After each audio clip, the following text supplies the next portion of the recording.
Goodbye, Dark Academia season. Hello, spooky October.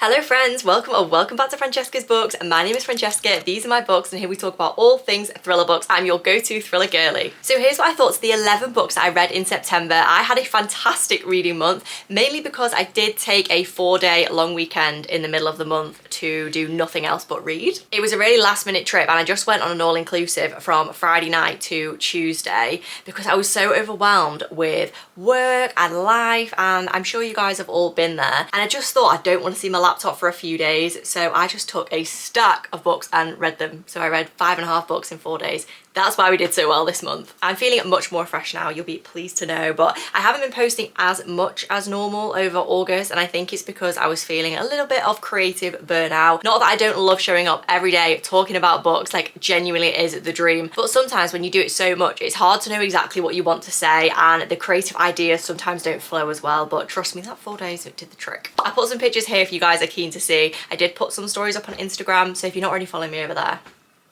you know where the button is. If you're a thriller girly like me, don't forget to hit the subscribe button, and also let me know which was your favourite book of September as well. As always, these books are in the order I read them. So starting off September strong was They Never Learn by Lane Fargo, and I did rate this 5 stars. I told you it was a strong start. I read this as part of a Dark Academia reading vlog for September, so you guys are very welcome to go and check that out. This book and the next 2 are from that vlog, and I had a really good time with it. It was one of those vlogs where everything was good. Aside from this one, that was excellent. For this, think the Mind F series by St. Abbey crossed with a Dark Academia setting, and that is exactly what you're gonna get. This follows a queer female main character who goes around unaliving all the men on campus that have done wrong, and she's just iconic. She just is the it woman. So that's Scarlett's point of view, and then we also have another character, Carly, who is just starting at the university that Scarlett teaches at. And she's just basically trying to stay alive in amongst all the problems that come with starting college for the first time, and her experience as a student with sexual assault and sexual harassment as well. This is a very layered thriller. It's a very dark thriller. It's giving very much like feminist revenge vibes as opposed to a classic psychological thriller. I think some people say that this is on the slower side for a thriller. I personally didn't think it was. I thought it was perfectly paced, but it depends what you like in a thriller book. The ending was also super satisfying. I genuinely cannot recommend this enough. I wish I had read it sooner. This has now just been traditionally published in the UK as well, so you can really easily get your hands on a copy. Before, I believe it was just in the US. Then I read You Belong Here by Megan Miranda, which was my first book by this author, which is always a bit of a challenge because you have no idea what to expect going in. For me, this author was quite similar to Merricky Beaker. It was giving similar vibes, probably slightly slower paced than some of Merricky Beaker's books, but some of those can be slower as well, so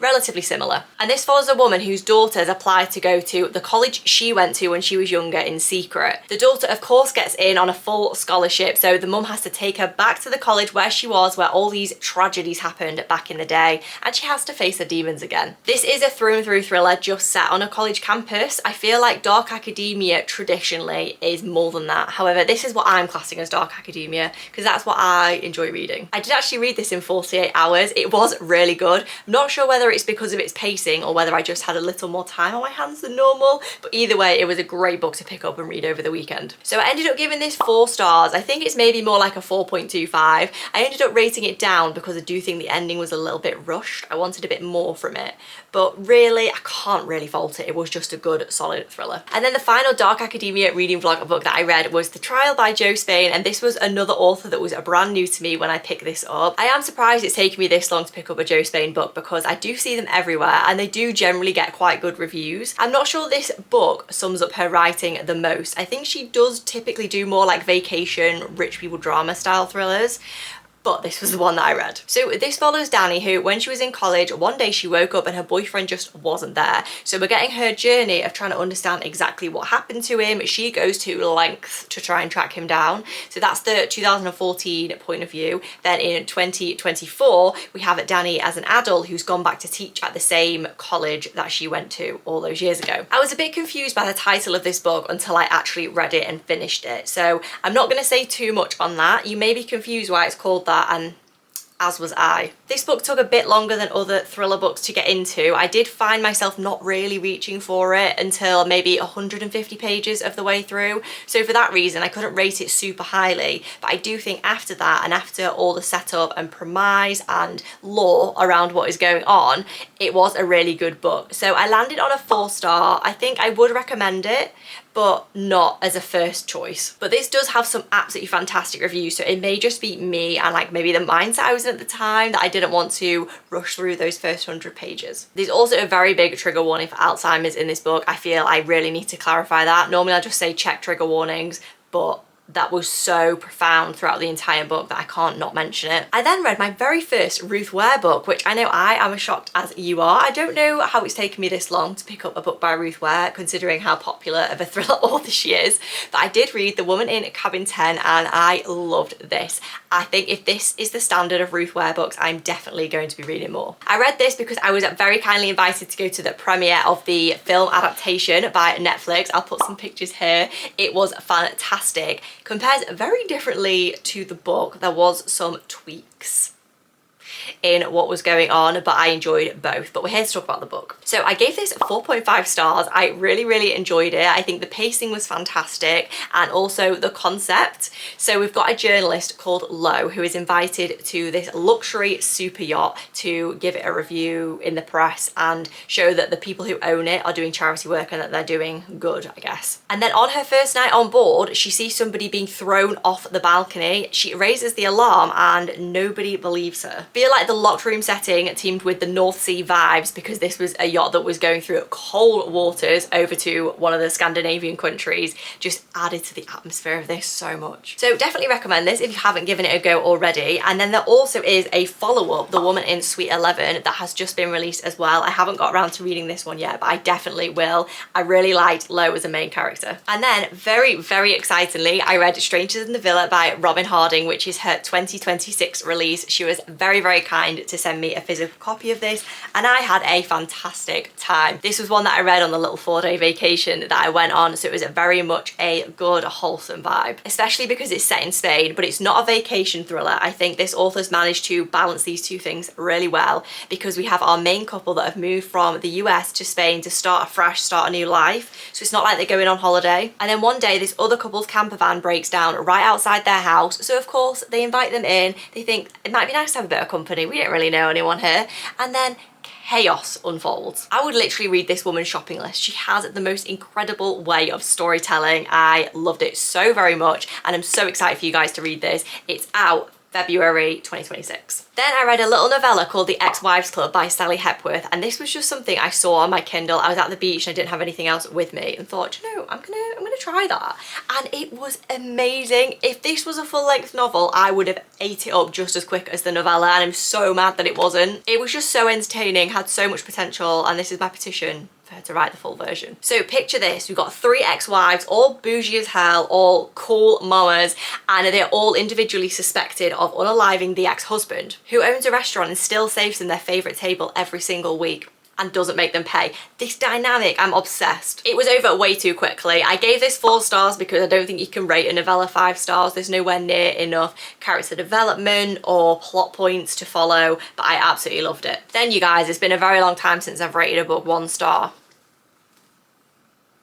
Is hate too strong of a word? So, Problematic Summer Romance by Ali Hazelwood. The only thing problematic about this book was the book itself. Why I even finished this, I have no idea. I do wish that I had DNF'd it, but I hate DNFing, so I read it in like less than 24 hours so I could just be done with it. As a thriller girly, it does not take much to impress me in terms of romance books, as long as the FMC and the MMC are just relatively normal people and they have a cute story with a little third act breakup, but they get together and everything's happy. Like, I'll rate it highly. It really doesn't take a lot, but this was diabolical. Like, I can't even put it into words how much I dislike this. Our female main character literally on her hands and knees begged for the male main character for 350 of the 390 pages. And the worst part is that the male main character was boring as hell. Like, don't even understand why she was begging for him. I did originally give this 2 stars because when I finished it I thought, well, I did enjoy the spice and the concept was quite good, but I rated it down to a 1 star because I just don't really have anything positive to say on it. And then flipping the tides completely, we got another 5-star read in September, and it is The Patient Secret by Laurith Ann White.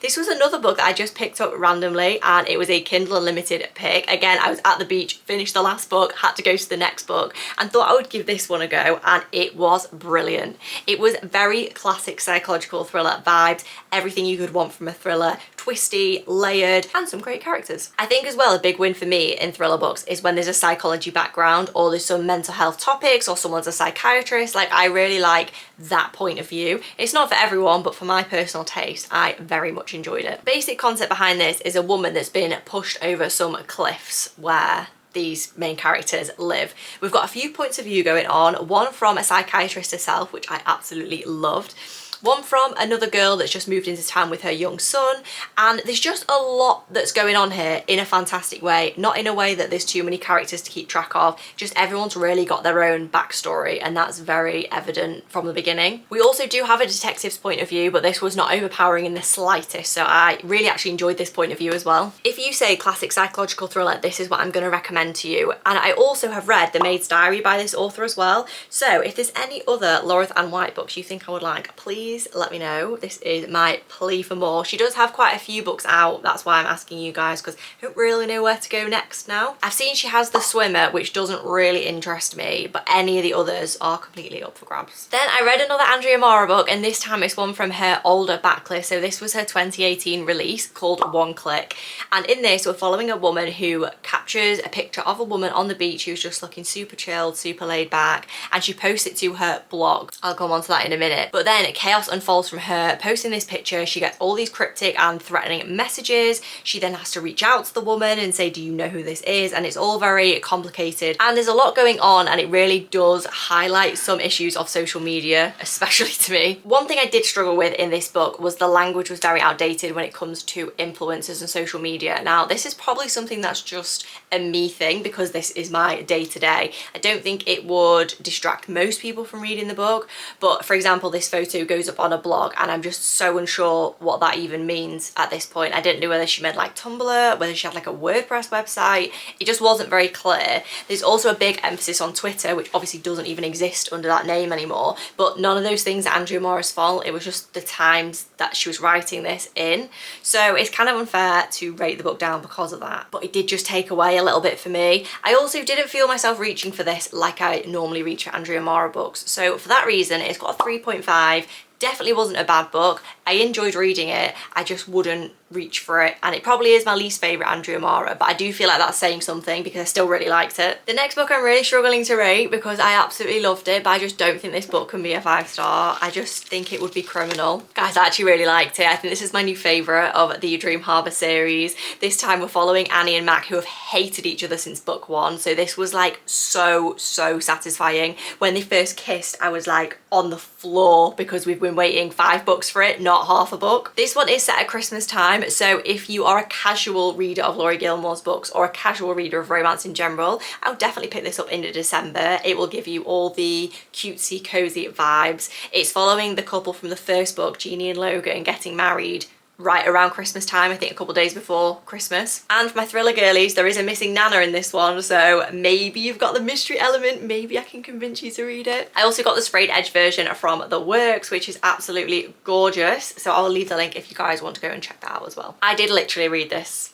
in 4 hours. Not even exaggerating. And before I tell you about the final read, if you're enjoying this video so far, don't forget to subscribe to my channel if you love everything thriller books as well. And the final book that I read in September is Claire Mackintosh's advanced copy of It's Not What You Think. This really surprised me, mainly in a good way. So this is her April 2026 release, and we're following this woman who suspects her boyfriend of cheating, so goes home to try and catch him in the act, and he's unalived. Understandably, she's distraught. She is mortified. She also has 2 little girls who are going to be devastated by the news, and then the story kind of goes from there. I'm not going to say anything else on the concept because I feel like this is a book you really just need to read and not overthink the synopsis and not go into it with any expectations. I feel like that'd be the best way to read this. As always in Claire Mackintosh style, there were some fantastic twists, and I know now why people are saying this is their new favourite Claire book or their favourite since I Let You Go. It really was giving that vibe, but the direction she took with this in terms of some socio-political issues really surprised me, and they're very important conversations, don't get me wrong.